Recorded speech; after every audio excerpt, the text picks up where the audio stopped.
What does it take to create a vibrant, thriving life? First, the sad news is that Thoreau was right. Most people are leading quiet lives of desperation, lacking in meaning, fulfillment, and vitality. But we choose more. We choose to create extraordinary lives. And the Art of Vibrant Living show entertains you with inspiration, empowerment, and education to create your life into a masterpiece. It's time. Let's vibe up. Aloha, y'all. Welcome to the show. This is the Art of Vibrant Living show. I'm Daniel Allen. I'm your host, and we are here to vibe you up. Amazing show, phenomenal guest. I'll tell you about her in a moment. First, though, some advice, if I may, with your permission. Please, yes, be entertained. Yes, be informed. And take something that you learned today. Leslie is going to bring you so much valuable stuff, and do something with it. Teach somebody about it. Journal about it. Take a course. Learn about it. Something. Because that's where the rubber meets the road. So, with that said, and especially if you're willing, will you please? Leslie Grace, who is officially a nurse, is a transformational coach and psychedelic guide who helps leaders and change makers alchemize shadow and embody their soul's highest expression. Her work invites a more whole, alive, and awakened way of being. She believes personal transformation ripples outward, shaping a more conscious world. And she draws from Hakomi somatic therapy, Tantra shamanic healing, and Vajrayana Buddhism. She offers private and group journeys in the San Francisco Bay Area. And we're going to get into all of that and more. So, Leslie Grace, thank you for being with us. Hi, Daniel. So good to be here. Awesome. I've been looking forward to speaking with you. We've got so many pieces in common. You've got so much value to bring to the show. I think if it's okay with you, I want to just dive right into the juicy stuff. Right. So some of what you do has to do with psychedelic integration. Right, and we can go into more depth about what that means, cover some basics too, as well as sacred sexuality and Tantra, right? And both of those are powerful realms on their own. What does it mean to bring those together? It's a great question. Each modality is so powerful in its own way. And I just feel like in general, this work is about people becoming more free, becoming more alive, more of who they are, and getting out of the way any of the blocks, the traumas, the fears, inhibitions, the programming, the stories that they've been taught about, who they are, who they're supposed to be. And I feel that the working with Tantra and sacred sexuality work is so powerful because it's quite literally our life force. Is quite literally, what fuels us and drives us as we move through the world. And if someone's not connected to that energy in a way that's healthy and vibrant, if they're not fully passionately alive, lit up, activated, if that energy is not connected to their heart and their sense of compassion and goodness, if that energy is not connected to their vision, it's like we need all those elements to come together for someone. And so I feel the sexuality work is just of utmost importance for just about anybody, whether they have issues around it or not. Like if you're alive on the planet today, you have issues around sexuality for sure. So there's always more of ourselves to be reclaimed there. And as far as the psychedelic work, I have found nothing else that opens people more powerfully to the truth of what they feel, and really getting in touch with their energy and how it's flowing or not or blocked. And that work is it's just the great equalizer. It just kind of puts people into contact with themselves in a way that few other things do. And so I think that, a course of work with someone where we're combining both of those elements in different ways, and helping someone to focus on that area of their life, is it can be tremendously powerful in ways that we can't even understand. Beautiful. I love it. And, as I told you before, like both of those areas have been hugely important parts of my own process and development and journey. And, when you speak about first the sexuality part, I think of one of my teachers and influences years ago, Sri Bhagwan Rajneesh. And while he got a lot of bad press, and maybe some of it was deserved, one thing is for sure, the dude was tapped into some wisdom, and he was called the sex guru at certain points. And one of his Hmm. basic premises was the majority of people's issues and neuroses and problems is from their lack of freedom around sexuality. Hmm. And when I went into that world, which was really scary for me at first, I remember being at a center and doing what they call it, sexual something therapy, and the whole design of it was to gently, step by step, confront the blockages and create more freedom with it. And Yeah. and it was just an amazing thing, and it changed my life. So I'm with you on that. And well, let me ask this then before we go on. Oh, there's so many questions I have already. Um, Where, where to go next? where to go next? What? How do you help people with that? Mhm. Right. So, I mean, of course, everyone's different. So each person's path is going to look really unique. Some people are more in the, like, for example, some guys I work with, they're in the kind of nice guy category. Oh, I want to let myself out of the box as a sexual being. I want to be free. I want to be expressed. I want to feel my confidence. I want to make meaningful connections and have a lot of fun. And they're inhibited around the feeling like, oh, maybe my sexuality is going to hurt someone. Maybe it's bad. Maybe it's going to do harm. And they have a lot of fear around that. And so much of my work there is around, connecting to their heart and going like, hey, look, you are a good human. Like, let me validate that you are listening to others, you are empathizing, you are connected, and we want to see more of your fire. We want more of that animal to come out. We want more of that vibrance and the passion. And so quite literally, I will support people in being able to like unleash that part of them and express it and let it have a voice and let it run free in their life, while still being connected to their heart, while still being connected to what they know is right for them and for others. So it's so much about giving permission, I think, to people to be free in that way. Other folks I work with are dealing with sexual trauma, and that's a totally different thing. It's more like, okay, wow, this has not been a safe area. This has been an area of a lot of pain and difficulty and confusion, and they may need to feel and process some of the grief and the anger and the what is really being held around that area in their life. They may need to really feel it and process it and be with it so they can move through it and then have more freedom on the other side to reinvent themselves as a sexual being. And so kind of each step along the way, it's sort of like, well, where is someone held back, and what is the right medicine for that moment for them? What is it that they need to be able to come into more wholeness? And so it looks different for different people. Okay, yeah, I'm with you. It makes sense. And as you spoke about the nice guy syndrome, I smiled because, like, oh yeah, I suffered from that for a long time.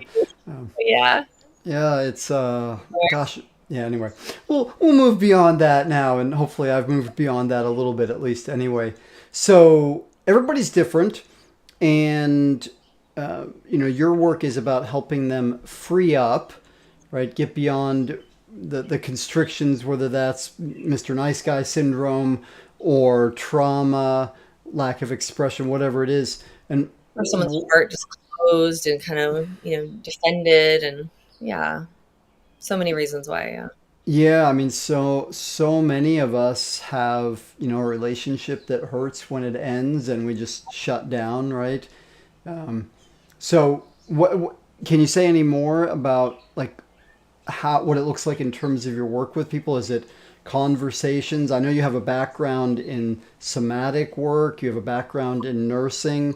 Is it conversations? Do you use physical touch, movement? What does that look like?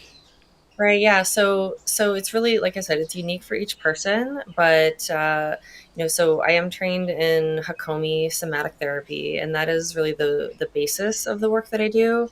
And so what that is all about is about getting at, like, where is it in our system? How is it that we are holding that core material, those beliefs about ourselves, the negative self-talk, how is it that our body is kind of encoding the emotions that we have been kind of swimming in throughout our life, and we aim to kind of get down to that root level where it's held in the body. It's not like a it's like a yes, we need to change how you're thinking about it, but we have to change it first on the level of the body and the emotions, and really go to that depth to let it shift. So Hakomi, that practice allows people to get in tune with really what is it that they feel, and we learn to stay there and be with it and let it unravel. And there's a great deal of care and compassion that goes into that process, because it can be really, um, really sticky for people, really tender, the places that they're holding on to. And then otherwise, we can move into more of the sexual awakening work, more of the play, more of the fun, the vibrance, the aliveness. Sometimes I'm in my sessions and I'm literally like wrestling my clients in a journey, or like, we're dancing, or cuddling, or something where they're getting to actually be in the body, getting to feel their aliveness, and I'm getting to kind of be like, yeah, where's that tiger inside you? Where's that animal? Like, more like, let's bring that fire element here. And so it's a lot of play, actually. It's a lot of like, being in the body, being in what feels good, being in permission to explore and express. And so again, that looks really different with different people. And sometimes if I'm working with a woman who's been dealing with sexual trauma, for example, she may move through various layers of the traumatic material, and then we'll come to a stage where she's like, oh, I actually just want to like dance and feel pleasure moving through my body. I'm like, great, go for it, you can absolutely have at it, like, that's wonderful. And so just making a space that's really permissive for people to express themselves and explore, and just kind of like know that it's all good, that they can trust themselves, and that I trust them. And Yeah, beautiful. Thank you. As you were speaking that, I thought of, I think it's two separate book titles, and I haven't read either of them, though I think the titles actually tell a lot of it, which is The Body Keeps the Score and The Issue is in the Tissues. And mhm. and then related, there's the great first line from one of the most amazing short stories ever. Walter Mitty lived a short distance from his body, right? Mhm. And that's so common for people, right? To one only live in their head, um, Totally. because that's all they've known, or two to have certain traumas that get stored in the body. So it's like, oh, I want to get out of here and let me get in my head and dull things Yeah, down. like the moment that I come out of my head and actually sink down and get in touch, then it's like, ooh, this can be unpleasant. So no Yeah. wonder people retreat to their mind. And but that's not a way to live. It's not the art of vibrant living to just stay in your head all the time. Absolutely not. And I know from my own personal experience of being less than it could be. So part of the way I work for myself and when I work with clients is it's this concept and then turned into a practice of short-term pain in order to create more freedom or pleasure. And I know that the way I think of it anyway, and I want to hear your perspective, the the human animal part of us, the survival parts, like, no, I'm not going there. I'm not going to feel that. That's painful. And so we stay away from it and it keeps us trapped. And so, we work with finding ways to say, okay, no, I'm actually going to consciously go to that because I know so much more is possible. Does that make sense? And if so, how do you work with it? Yeah. Oh, I mean, for sure. Yeah, if we could just avoid this stuff forever and just keep it all in the Pandora's box and just keep it all under wraps and just be fine, like, that'd be a lot of people would be happy to do that. But the truth is, everything that's inside of us is impacting us all the time. It's coming out in our relationships, it's coming out in how we live our lives. And so it's a choice. People have to make the decision. Do they want to turn and go there? But I think that if they say yes to that exploration, it's like tremendously rewarding in a way that like can't even be predicted what will come out of it for someone before they've really explored that material in themselves. They don't really know who they are, Mm. and when they go there, like, oh my god, everything can change. Everything they Oh, the wait way they a relate to others, the world. I mean, what they're doing in their career and purpose. I mean, their sense of empowerment and impact. Everything can change, and I think that what really needs to be there for people to have the kind of meaningful transformations that their soul is really longing for, they need a sense of safety. They need to feel deeply, deeply safe to go wherever their psyche, wherever the medicine wants to take them, wherever their path is pointing them. They have to feel a sense of deep safety and trust in the process, trust in themselves, trust in the medicine, trust in me as their guide, their coach. They need to feel like, okay, we got this. Kind of whatever it is that we come up against is going to be just fine, is going to be the absolute perfect thing for us to be exploring and moving through right now. So I work very, very hard to create that sense of people can just feel anything, say anything, eh, desire anything, like just that they're okay to be who they are. They're okay to feel what they feel, want what they want. And we get to make a space where that's all kind of like, okay, awesome. You just get to put it all on the table and things get to change, things get to shift. Yeah, 100%. I'm with you. Okay, so again, 448 questions pop up, as Yeah. you said, all that brilliant stuff. How how do you two parts. How do you as a practitioner, as a guide, as a coach, how do you create that safety for people? And if people aren't with you, how can they create it more for themselves? Yeah.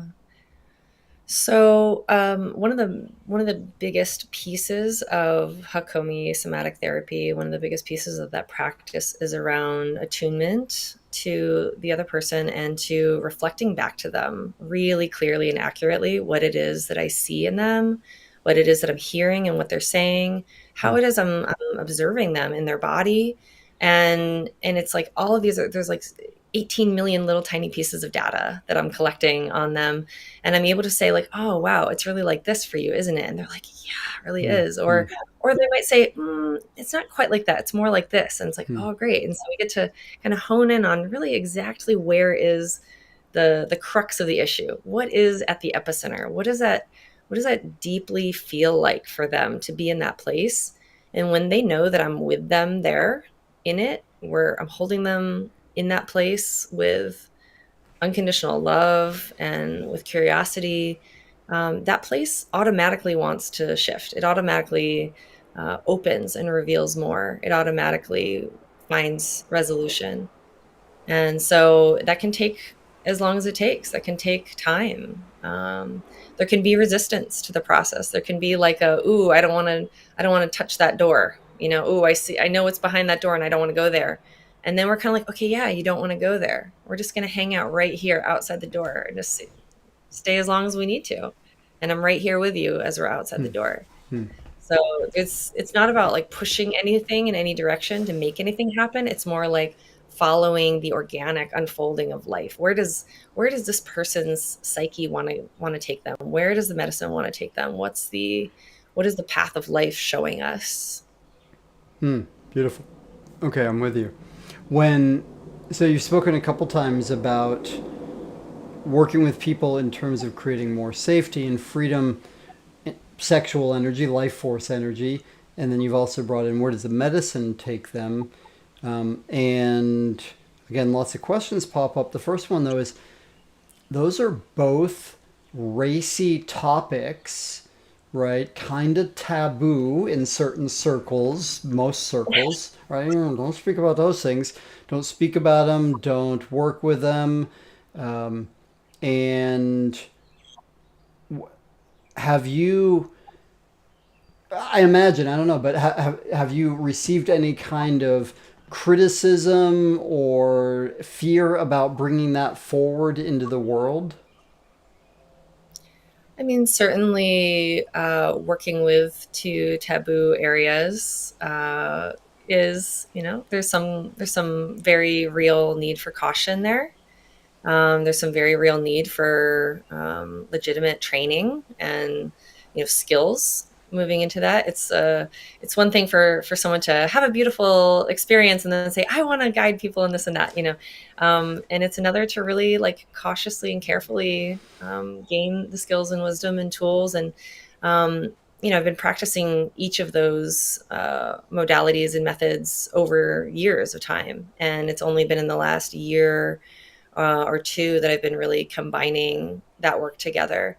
And and it's edgy, and it is, it requires care, and it requires moving at whatever pace the client needs to maintain that sense of safety and that sense of like, hey, we're in this together. And but yeah, there are going to be plenty of people who won't understand, and that's okay. Hmm. And I think that at this point, people are wanting their freedom, their aliveness. They're wanting the truth of who they are. They're wanting themselves fully, and they're kind of like, hey, whatever it takes, whatever by whatever means necessary, can I claim my life as my own? Can I live fully? And so there's always going to be there's no perfect therapist out there, no perfect coach, no perfect client, and we're moving forward with the utmost care and the utmost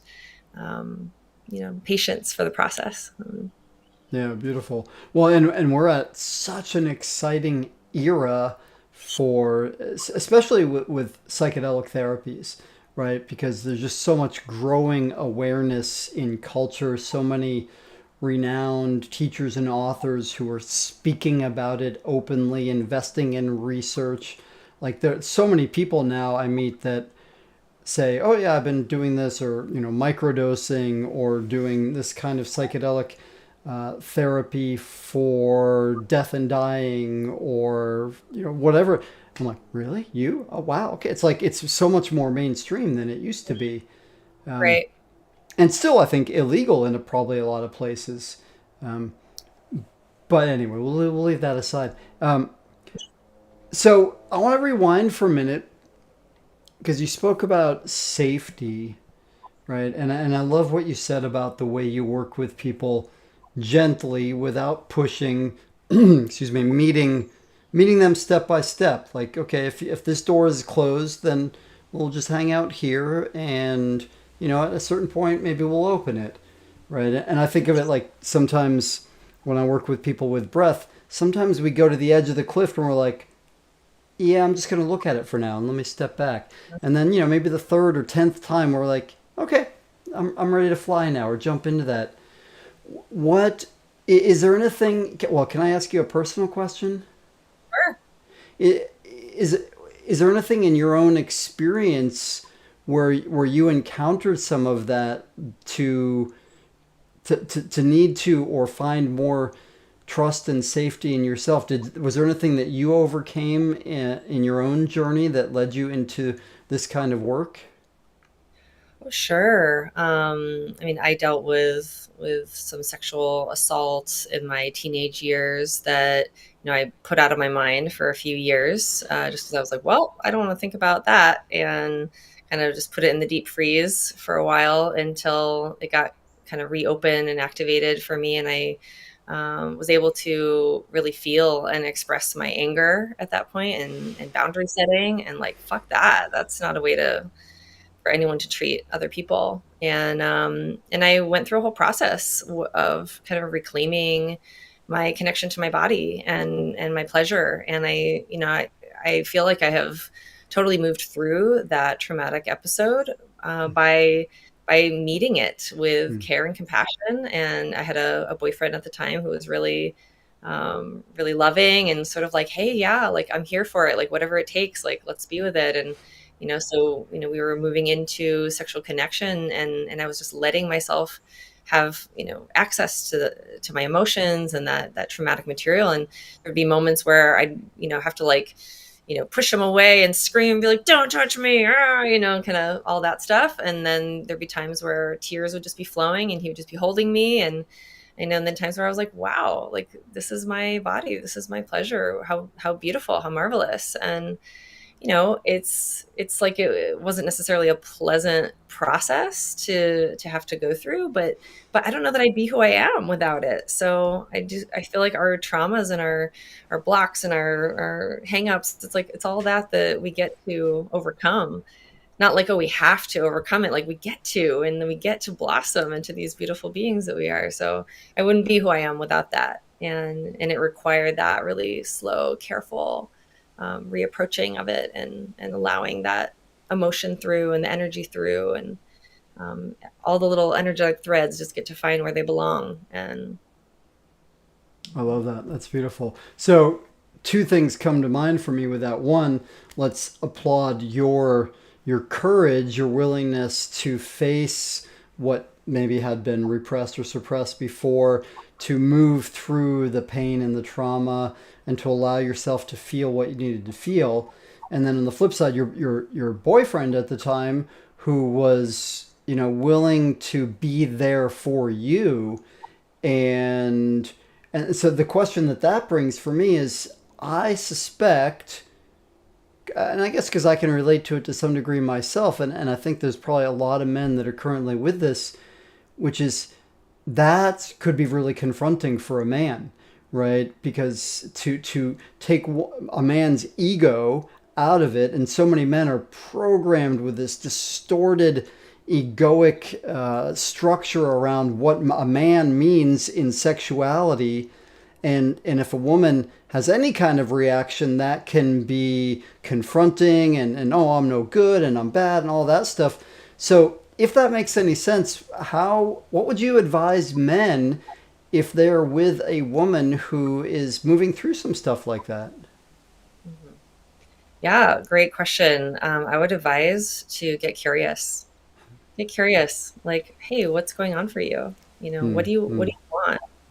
What would feel good for you? How can I show up for you right now? um, that man may or may not be able to be the person who's doing the trauma healing with his partner. She may need a professional to work with.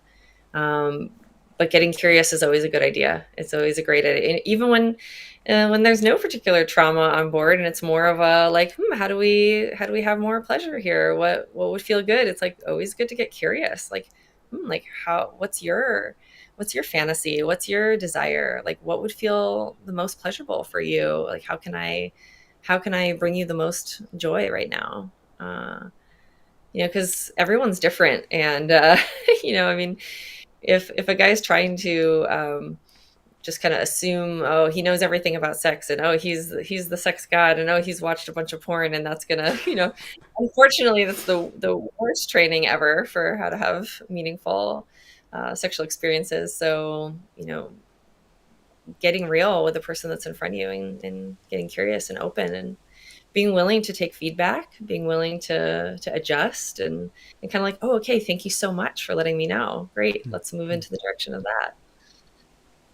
It Yeah. takes some self confidence to be able to take direction, and I think it's a learned skill for sure. Yeah, well, I'm with you, and that's all great. And it takes not only self confidence, it takes like genuine interest, right, and a desire to an ability to say, okay, this isn't all about me. And for so many men, and I'm sure for lots of women too, the because we generally get a poor education, and a lot of people, the education becomes porn, as you said. We get all these distorted programs, and we get uptight. Like, for me, I remember just the liberation around, oh, it's okay to speak honestly here and vulnerably in the midst of Well, sexuality. Like, that was mind blowing at the time. why not? Absolutely. Yeah, I think the dominant paradigm around sexuality. Well, first of all, our culture is so backwards around sex in so many ways, right? We're totally obsessed with sex, and then it's also this taboo, awful thing, right? I mean, don't get me started on religion. I would say that the Catholic Church fucked me up more than than like anything else in my life, by just disconnecting me from my innate organic sense of pleasure and goodness of my own body. And how sad, right? And I think it takes a lot for people to move through that. And coming out of that dominant paradigm of sexuality, it's like it's almost like there's an image of what we think sex is, or how we're supposed to be a good lover, or how we're supposed to, bring pleasure to another, or, and we're kind of like playing out some role, or trying to do it right or something like that. That's never going to lead to meaningful encounters. Like, what it's really about is getting real with what you actually feel and what you actually want, and what does the other person actually feel and want, and how do you kind of get together on the same page about that, actually like really truly meet each other, and then something profound can emerge from that, when nobody's trying to act the part or do it right, and instead you're like, hey, what is here, and how do we open to that in a really meaningful, direct way? Yeah, beautiful. Thank you. Okay, well, I'm gonna pause because time is ticking along, and so let me check with you, Leslie. Is there anything I haven't asked you so far that you would love to bring forward? um yeah, maybe like people who might be curious about psychedelics but afraid of it, or kind Hmm. of like, ooh, I don't know, that sounds really intense, or I don't know if that's for me, or uh, maybe folks that would be sort of intimidated by it. I might like to have them, hear a little bit of my take on it. Please bring it on. Yeah. Um, well, I feel that psychedelics are, they really meet you where you're at, and that's really the beauty of having a supportive guide, a coach, someone that you trust in the process, to help create that field of safety. Um, but but really, I don't think that the medicine takes anybody anywhere that they're not really ready to go. I think that there has to be some availability in someone's system for them to even like go into trauma, for example, go into exploring something painful. Their system won't take them there unless they're truly ready for it. And so we get to just meet the edge of whatever is. And I think that there's a there's a thought that we have to like dive straight into the deep end at once, and it's not the case. You get to take baby steps, and you get to kind of slowly build trust in the medicine and in the guide, and slowly get to uncover deeper layers when you're ready. Well, I think that's beautiful, and I have a belief actually that whether it's a Kundalini awakening or the use of psychedelics, there's nothing we don't get anything that we can't handle until we believe that we can't handle it, right? Hmm. And I love that you're also bringing the awareness of, hey, it's great. Like it's such a beautiful new era that we have, like psychedelic integration therapist, psychedelic integration coach. That's like people understand what that is, right? And it's a whole different era than the '60s, and they're doing the LSD experiments and all that. We're in this beautiful place where we all can get Yeah. not just the support, but also the wisdom of like, well, what does this Right. mean? How does this benefit you? Yeah, people can read up on the science of it. They can read up on the studies that are going on, and I'm really happy to see so many different places decriminalizing psilocybin, and making that more available for people. And it just feels like endless possibility for healing and growth. Um, I'm so delighted to see these things coming into the mainstream in a way where it's really balanced and thoughtfully undertaken, and people can create a meaningful connection to it in their life, and really get the benefit of it. Yeah, absolutely. So exciting. I'm so curious to see where it goes, right? Because like we're picking up momentum now in amazing ways. Okay, Yeah. so we've got a couple more things. I know you've got a free gift for the audience, which I'm excited about. Before that, though, assuming some of the people here are eager and excited to connect with you more, check out what you're doing, which of course you are, right? Come on. How do they do that? What's the best way to reach you? The best way to reach me would be to contact me via the form on my website, lesliegracetantra.com, and be happy to chat about what's going on for you and see how I could support you. And so whether that's sexuality coaching, somatic therapy, or psychedelic guide work, we kind of get to mix and match and sort of craft a program that's just right for you. Beautiful. Okay. And so, in case anybody's listening and not watching, and you might not know how Leslie's name is spelled, so it's Leslie, Grace, like you think, and Tantra, like you think.com. Is that right? That's right. Okay, cool. And would your work only be accessible to people who are in the Bay Area, or are there other options?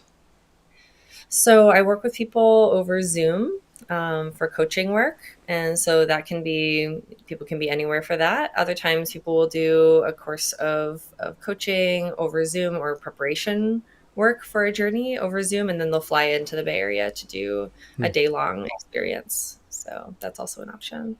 Okay, cool. Awesome.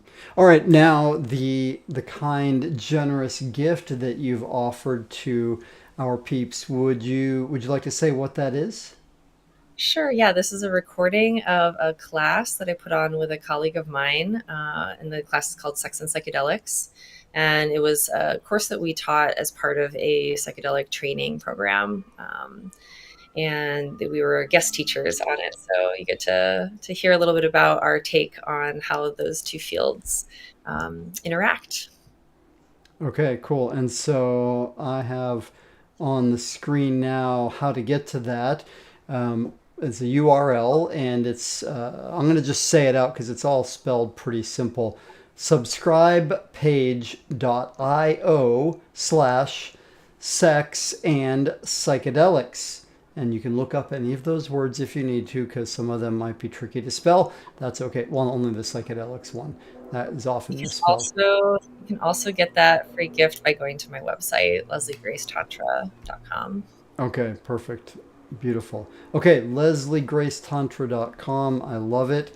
That brings us, I believe, to the final question, the big question. So big, Big it's question. the big question. It's so big that it's impossible to answer, which also Oh, means you could never mess it up because it's impossible. excellent. So can I Ready. ask? Can I ask you? Yeah, okay, you're right. Okay, I'm ready.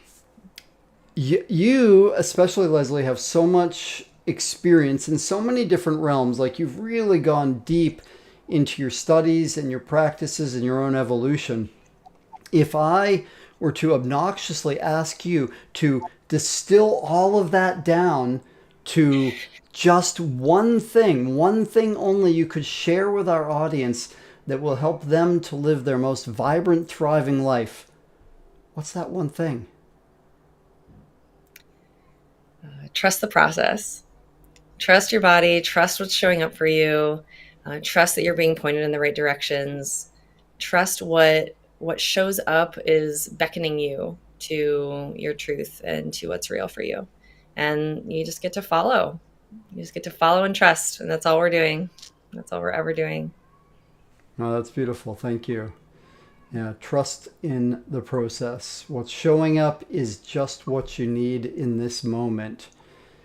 And my sense is this journey that we're on, so blessed it is, it's never ending. So life is always bringing us the next piece, the next thing we need to be more free, to be more loving, to be more vibrant. So I love that. Yeah, we're always like building more confidence in who we are. We're always like standing taller in our truth, and then we're confronting new levels of humility and vulnerability and openness.